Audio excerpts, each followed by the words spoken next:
Hi everyone, welcome to the Electricmotorgp show. My name is Nee and I'm your usual host, and today I just thought I could do this video outside, enjoy the weather.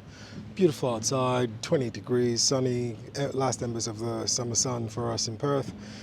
And I've realized I haven't done a proper roundup of news and details over the last 6 weeks. So I'm going to try and catch up with as much as I can today, and forgive me if I've got my phone as a prompter, but I just thought there was so much in there I didn't want to get through the whole video without giving you all the things that I needed to.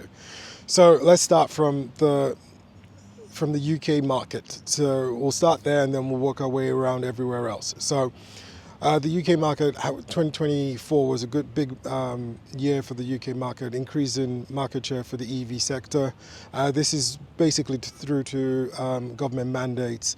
The EV cars have now gone up from 15% to 21% of the total market share, which then means that there's a lot going on in that space to try and get things going. But the mandate for 2025 is 28%, which is going to be a big sell. I'm not sure how that's going to work out. But hopefully, the advent of new players in the market, Xpeng is beginning to sell in the UK this year as well. BYD is increasing the models that are going to be on sale. You've got Neo likely to be coming into the UK as well, and you've got some other cheaper brands coming into the UK market, which means the UK is going to have a good influx of cars, lots of competitions, and everyone knows that when there's competition, it's the consumers that benefit from it. So expect for a kind of a little bit of a price war coming your way in the UK, which is what the rest of the world has been experiencing, which means that the prices for your cars are likely to go down. Expect the MG is going to be very, very competitive in this market space. Expect that this is going to be a really interesting year for you guys. January in China is usually not a very, very significant month for EV sales. This is predominantly because of the Chinese New Year. There's lots of holidays, people take time off. Sales were pretty on trend, so to speak. However, some specific people did do really well. Xpeng did really well. Their car sales are really up numbers. They maintained the same number of sales that they did last year, which means that they're actually growing in the context of the number of cars they're selling. The most popular car at the moment is still the Mono M3, which is, like I said in one of the previous videos, especially in the video for the top 10 cars for 2024. That particular car represents one of the best values you can get for money. And once it comes across to the other markets that they're looking to expand into, UK is one of those markets, Australia is one of those markets, then we should find that a lot of people are likely to be buying the Xpeng. The easiest way for me to give you an idea of what the Xpeng is, Xpeng Mono 3 is think about a Model 3, then half the price. That's what you're getting. And it's got almost all the same tech in terms of ADAS systems, in terms of level 2, level 3 autonomous driving. So that's one of those cars for you guys to look out for, both the UK and Australian markets as well. To you about the US, yes, we cannot go through the last 6 weeks and not talk about the US. With Donald Trump winning the elections, there's been a lot of controversy about what's going to happen within the EV market space. And with levies going on, initially going on both Mexico and Canada, and then a pause for 30 days to see how things go, means that there's a lot of fluctuation in what is to expect. And what markets don't like is uncertainty, and that means that there's going to be an impact on who's going to bring what into America and if they're going to feel safe enough to do so. Interestingly as well, this morning I was reading up that the CEO of Ford is actually asking Trump to do a level playing field, so not just China and not just Mexico and Canada to be affected by tariffs. He's asking for Japan and South Korea to also be looked at as well. So it's an interesting space to see what's going to happen here. One of the other things that did happen was the fact that Trump said he's likely to be removing the $7,500 government tax credits that's available to some specific EV cars. Now, interestingly, California said they're going to put that back in, but they're going to exclude Tesla from it, which is not making Elon Musk very happy. Watch this space. This is going to be an interesting little segment for us to keep an eye on. Now, Volkswagen are planning to launch a budget-friendly ID1 electric vehicle. I don't know a lot of details about it. The more I find out, the more I bring that to your knowledge and to your attention, so we can see what's going on. But basically what Volkswagen is looking at is trying to compete with the China segment and trying to bring up a car that's going to be about £16,000, which is significantly cheaper than most of the offerings they've got at the moment, which tend to start about £35,000.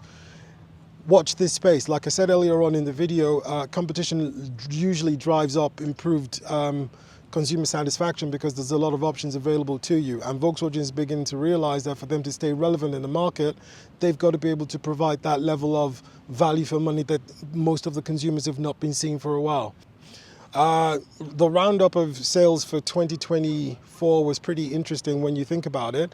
There was a 25% increase in global EV sales, but most of those sales were in China, with China accounting for 80% of all EV sales in the world at the moment, and also accounting for almost every single EV that's been produced in the world as well. So it's a little bit of an interesting space to watch.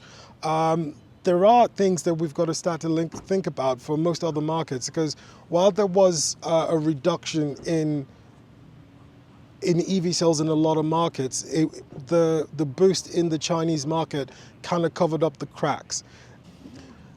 As part of the things that have happened in the last 6 weeks that have been pretty interesting, the guys at Spec took the world by storm a couple of weeks ago. So they went into China to test out new cars, and everyone knows that if you want to talk about EVs, you've got to go to China at some point, because that's the mecca of the EV cars at the moment. And they tested out the Zeekr 7X. And if you remember, I said the Zeekr 7X is one of those cars that should have been on the list for top 10 cars for 2024, except the fact that it hadn't gone on sale yet. And I fully believe that the Zeekr 7X is probably going to be the best seller for 2025. And to prove that point, the Spec guys took the Zeekr 7X to a 600 volt, 600 kilowatt fast charger in China and charged from 0 to 80% in about 10 minutes 40 seconds, but 10 to 80% in 9 minutes 45. That tells you all you need to know. For those of you guys that are wondering whether or not you want to go electric and it's too slow to charge and we can't do this, we can't do that, it's only because your governments and your entrepreneurs are not putting the right infrastructure in place. If the right infrastructure is in place, if you've got a 350 kilowatt charger like the Tesla superchargers available, the Zeekr 7X can actually do 10 to 80% in about 14 minutes. 14 minutes is not a lot of time to go in, plug your car, fill it up and go out. One of the things I'm going to keep saying, and I've said that in a couple of videos, and I'm going to continue to say this, is the government needs to put a lot of emphasis in place about this thing that the charging companies are asking you to sign up and give your details over to them. Put a POS machine on all the chargers. Stop all this nonsense. There are no apps for filling up your car if you want to buy petrol. So why are you asking all of us to sign up and put our details on your apps for us to charge our car via the electric chargers? So please get that looked at and make sure the POS available on all the different charging infrastructure. So the Zeekr 7X, back to the Zeekr 7X. It's a state-of-the-art 800 volt architecture mid-size SUV. There's supposed to be everything that people will want in a car. And this car has proven the point that if you've got the right technology, right infrastructure, you can actually get the best out of any electric car that you want. That said, I'm a bit cross with Geely. Right, so Geely finally going to launch the EX5 in Australia after months and months of waiting. But the waiting wasn't because they didn't want to launch, it was because they were actually trying to improve the suspension. If you remember from the video I did for EV for Seniors early on in the year, I mentioned to you that Geely actually took the time to invite journalists from Australia and car enthusiasts over to China to go test the cars out. And they did take them onto a racetrack, get them to test out the Geely EX5, and then sat down with them at the end of the testing to find out what the things they needed to improve were. The key consensus from all the people that went was that they needed to fix the suspension. So for the last few months, in conjunction with engineers in Australia and in conjunction with some motorheads, all they've been trying to do is to get the suspension right, which they seem to have gotten. And in terms of the specs and what's available, they seem to have also got themselves in a good spot. However, unfortunately, I do think that Geely might have fumbled the bag with this one. And the reason why I say so is the car itself was supposed to be a comparison or competitor for the BYD Atto 3, which is priced at $38,000 for the lower spec and $42,000 for the upper spec. And for some reason, the indicative pricing for the Geely X5 has come in as $49,000 for the lower spec and $55,000 for the upper spec, which definitely means that Geely might have got the price points of this wrong. Automatically, what they're now putting themselves into is in comparison with the Tesla Model Y, which, even though they're trying to undercut the Tesla Model Y in terms of specs, in terms of what you get, in terms of size and everything else, this car doesn't sit very comfortably in that price range. So I'm a bit concerned that Geely might have fumbled the bag with this one. Hopefully they will be able to sort this out. Now, to be fair to them, they haven't finalized the pricing yet. According to what they've said, they've just said that this is the indicative pricing. So while everyone's being able to pre-order the cars right now, you don't know how much you're going to actually pay for the car just yet. Geely, if you're going to be listening, and I know you guys tend to listen to most of this feedback that you get, you might have got the pricing wrong of this. You might want to just reevaluate if this pricing is right. In terms of spec, the car itself is not bad. It's got a 160 kilowatt motor on the rear. It's very, very nippy around corners. It does handle very well. The suspension has been tuned for Australia. It comes in with a lot of tech as standard. So the only problem here is likely to be price. I hope they're able to sort this out before launching and therefore able to make sure that they get their sales targets on correctly. Hopefully you guys will continue to stick with the channel and I'll be able to update you as we go along going forward. Right, so BYD. BYD is looking to launch the Sea Lion 7 in the next week or so. The only problem I've got with what BYD is doing in Australia versus what they're doing in Europe is the fact that BYD has decided that they're going to launch only the 400 volt architecture cars in Australia. I'm not sure why that is. So Australia's only going to get the 82 kilowatt hour LFP battery, and they're not going to get the 91.3 kilowatt LFP battery, which has got the 800 volt architecture. Now, because of this and because of a few things that a few people I've had the opportunity to interact with in the last few days, I'm going to be doing a short video on about future-proofing your cars, knowing what to buy, what are the things to look for in the cars that you're buying. So when I do that video, you'll understand why I'm a bit cross with BYD for not bringing in the 800 volt architecture. BYD Atto 2 launching in the UK in, I think it's May, June. So that's one of the cars that you need to look at. It's coming in, I think it's going to be priced about £30,000. So you guys need to watch this space. That's a car that you've got to be thinking about. That's Tesla sales have been going down because a lot of consumers have been unhappy with Elon Musk. The consequence of this is that we don't know whether this is going to totally affect their market share going forward, given the level of competition that's coming in from China. However, we're going to be watching this space to see what happens, and then we'll see what's going to go on. It's a good, quick roundup of everything that's happened in the last 6 weeks, and I will try to make sure that I'm not waiting 6 weeks to give you a good roundup of all events. If there's anything you think I might have missed or anything you want more information about, please put it in the comment section below. So this is a quick update, and I know I've just snuck this into the last video, but you can have a complete roundup of the last 6 weeks of 2025 without putting the breaking news that has come in. So I'm just going to quickly give you a quick update on BYD, and then we'll move into Deepal and a few other things. So BYD, in the interval while we were editing for the video, I've released the pricing and the ordering numbers for the Sea Lion 7. So the base model is coming in at $54,990. This has an added advantage for consumers in Australia because it's below the $55,000 mark, which the government is put as the upper limit for people who want to buy electric cars and work in the key government sectors, especially health workers and nurses. This is one of the things that you guys can benefit out of this.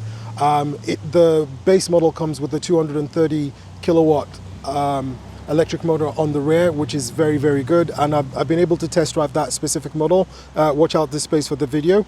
The performance model is still the 400 volt architecture, but it's got a dual motor. It's got 230 on the back and 160 on the front.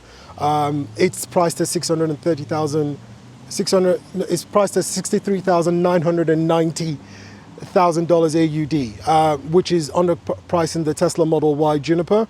I still think it's slightly overpriced, but however, it's still good value for money, and it represents a lot of things. The other bit that we also have to put into account is the fact that BYD have launched God's Eye, which if you watch the previous videos I did in December, I did mention that BYD spent 15 billion, invested 15 billion into research into AI and into FSD, and they've now said that all 29 of their consumer cars are going to get the FSD in different levels, updated OTA to all the cars. And watch this space, they expect every single car to get that within the next 2 years. Deepal S07 has finally launched in WA after months of waiting. Test drives are now available for people to get it to do. I should be able to get into one of the cars very soon, and once that test drive's been done, I'll be able to get that to you. So this is just a quick update on the video that we were doing, which is for a quick roundup of news for the first 6 weeks of 2025. Thank you everyone that's subscribed, that pressed the notification bell. Please continue to do so. Please comment whatever your thoughts are on everything we've said so far. And if there's anything that you'd like to see on the channel, please put it down in the comments and we'll do our best to make that available. So continue to like, continue to subscribe, continue to share, and I'll see you on the next one.